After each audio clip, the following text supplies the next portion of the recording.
पाकिस्तानियों के लिए बुरी खबर, पेट्रोल की कीमत में मजीद 12 रुपए इजाफा मुतवक्के। तफसीलात के मुताबिक डॉलर की कदर में हालिया इजाफे से शरह मुबादला में 12 रुपए का फर्क पड़ा है और इसके साथ ही बैनुल अक़वामी मंडियों में भी पेट्रोलियम मसनूआत की कीमतें भी बढ़ रही हैं, जिसके बाद ये इम्कान है कि oil and gas regulatory authority OGRA 1 सितम्बर से शुरू होने वाले महीने में आइंदा 15 दिन के लिए पेट्रोल के नर्ख में 12 रुपए फी लीटर और डीजल की कीमत में 14.83 रुपए फी लीटर इजाफा तजवीज पेश करेगी।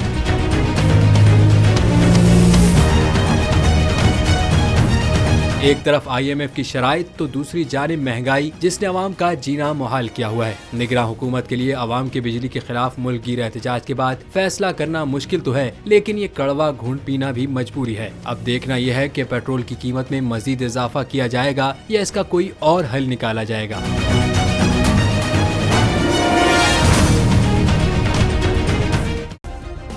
सब्सक्राइब करें और बेल दबाएं ताकि कोई खबर रह न जाए।